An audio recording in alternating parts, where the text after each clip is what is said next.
Hi everyone, in case you haven't heard, there is a referendum that will be held in Australia towards the end of this year, somewhere between October and December. The exact date at this point, I don't think, has been set.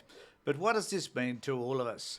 Well, it's actually an opportunity for Australians to be Australians and to prove that we are a society that believes in equality, fairness, and certainly respect for Indigenous people. Now, I've spoken many times on my channel in relation to the upcoming referendum, but there is a side which interests me, and this is the right wing's attitude towards the fact that we should be voting the vote. Well, so this is Murdoch Press is pushing the no vote. And you've got to kind of ask yourself the question, why would they be doing that? What is there about this voting for recognition of Indigenous people that distresses them and disturbs them to a point whereby they're so adamant at every opportunity they will advocate for the no vote? So what's happening for them there? I do wonder about that because they are racist. That is, I don't think you could be more simplistic about it than just that. They're a racist bunch of dicks who believe that by giving Indigenous people recognition separates themselves somehow from the rest of us. It's just not true.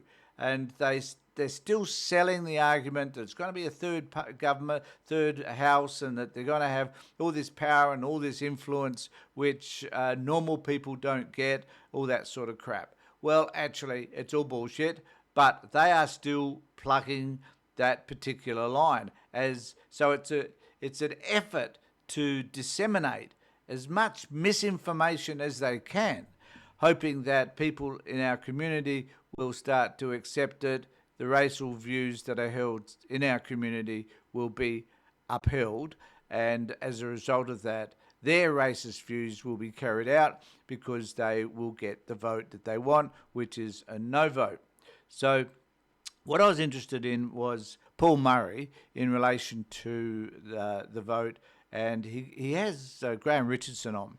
Now, Graham Richardson, I shouldn't say he's an old fart because I'm an old fart too. However, he is ageing, and they have him on because he represents the left wing of politics, so they think, because he used to be a member of the ALP, probably still is, but he was in Parliament with the Australian Labor Party. So they think that he represents that particular side of politics. However, he doesn't.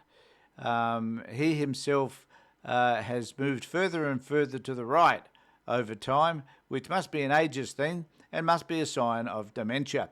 So here he is on Paul Murray's show with a couple of other people, obscure individuals who are talking about where this vote is going. Now, what I'm going to do is just show you some of this Paul Murray session, and you can decide what you think, because I'm also going to show our latest report that's come out from the Sydney Morning Herald, which I think helps us to understand where this vote actually sits.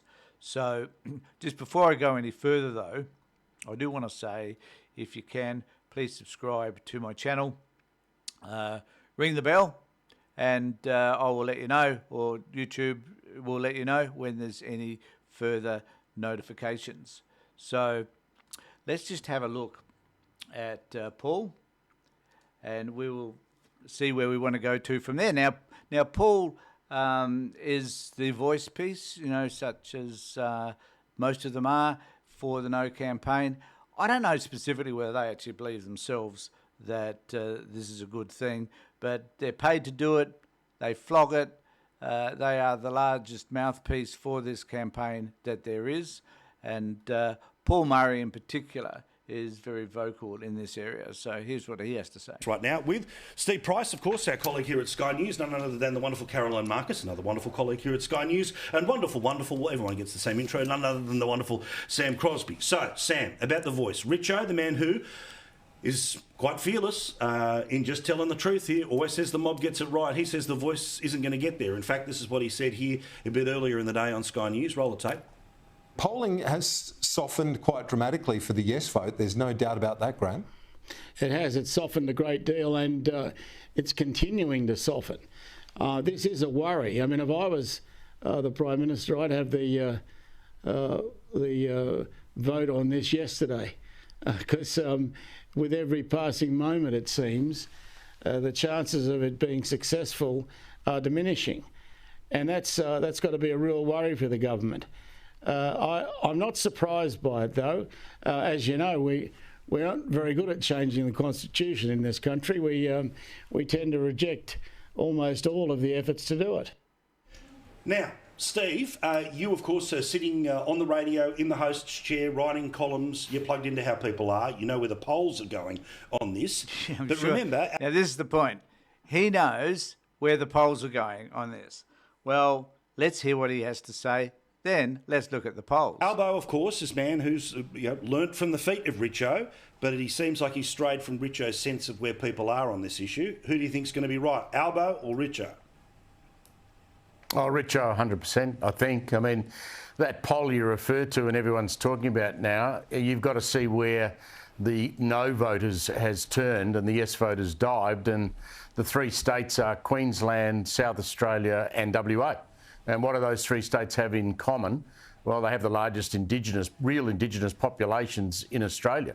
It's not inner city Sydney or Melbourne. It's the states where they have remote Indigenous communities where life is pretty miserable for a lot of people. And I don't think that those states believe that that's going to help that problem. And so they've turned. And you've got to get a double majority. That's a stupid statement. He's got no way of knowing whether that's the case at all. So this is just purely assumption on his behalf, which is, well, what can you expect? I guess that's just the way they work.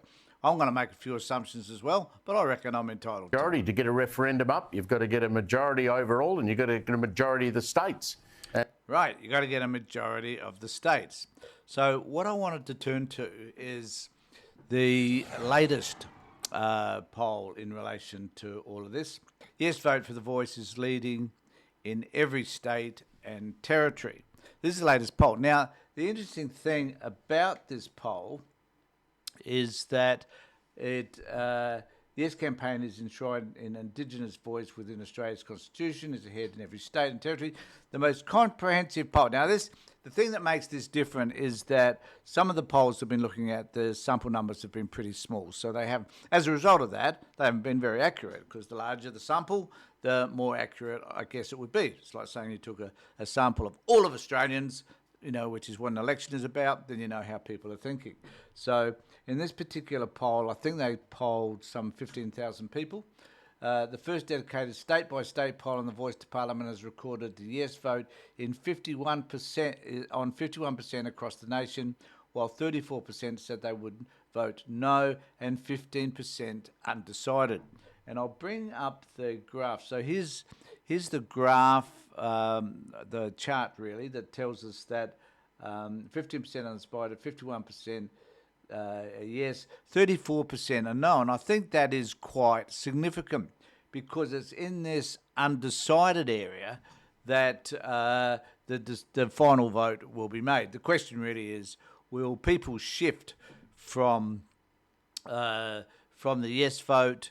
Will that diminish? Will the no vote increase, therefore? But where will the undecided 15% people go? Now, it is important, I think, for the no vote also to talk about the impact that this is going to have on Albanese. Now, I don't think Albanese's necessarily decided that to lose this vote means the end of his parliamentary career or end of the government's agenda. I don't think that's going to happen either. But I do think that it's important to him because he believes in it. And it should be important to all of us, because we all should believe in providing equity and fairness to a group which we've denigrated, killed off, removed their children, incarcerated for over 200 years. So this is our opportunity to do the right thing.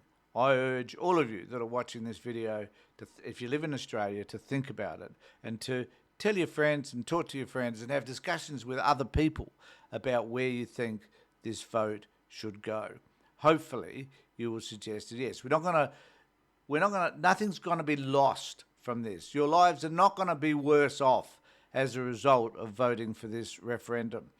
The guys on the right will tell you that the sky is going to fall in as a result of this. It won't. It was the same campaign they used in 1967 that gave Indigenous people the right to vote. And at that point, people were saying exactly the same thing. And remember, there was a greater sense of racism then, I would suspect, than there is now, even though I'm the first one to tell you that there's still racism, unfortunately, in our society, and that will have an impact on this vote. But at the end of the day, this is what we should do, this is what we will do, and Australians will be feeling better for it. And of course, so will our Indigenous people, because it will implement appropriate change, because they will have a voice.